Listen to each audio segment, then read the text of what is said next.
went to Niepokalanów, and that was very meaningful to me because I just recently joined the militia Immaculata movement. I went with an excitement to be in the town, to be in the city that St. Maximilian had created with the aid and intercession of Our Lady.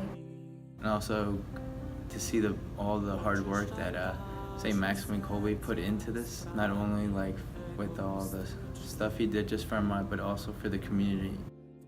I'm a member of the Militia Immaculata, which is what St. Maximilian Kolbe started as a spiritual militia consecrated to Our Lady and being guided by her in times of spiritual warfare and actual warfare as it was in his time.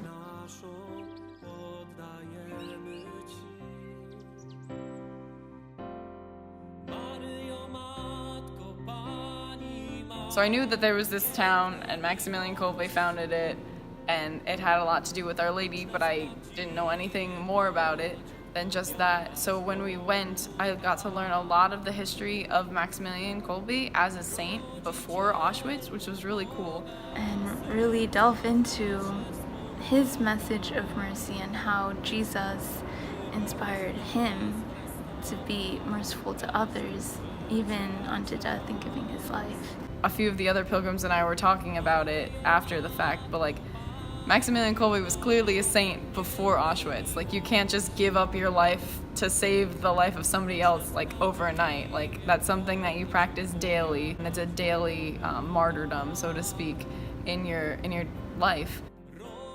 My favorite part was going into the room in which he stayed. And it was really beautiful just to be there and realize that this is where he had written so many things, especially the writings on the Immaculate Conception that he wrote, I really love. And so again, just being there was a really special moment. To sit down in that desk that he used, that was really touching.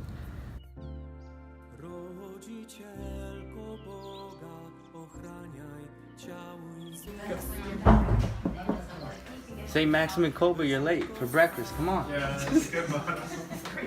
Some of the things that stood out was definitely the firehouse that they have, which we found out there's like 14 active friars that are really firemen. Going through the museum and going through the fire station, I was just amazed at the brilliance, at how brilliant St. Maximilian was, and because he made a town that was completely functional. And we were also able to see the Pope-mobile that Pope John Paul II used when he went to Poland at some point, and it was a Pope-mobile that he was having adoration in. So there was a spot for the monstrance and then a place for him to kneel as well.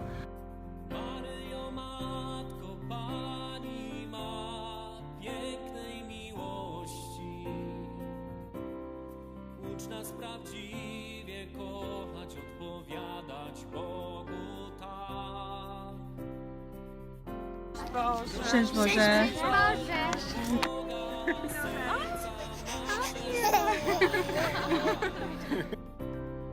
By miłość w nas wrastała w każdy żyć.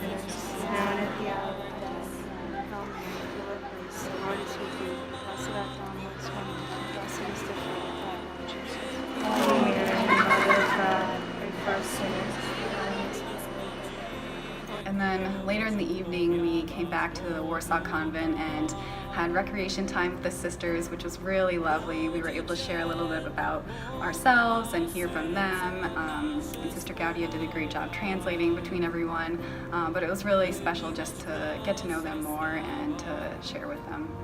Każdy życia czas.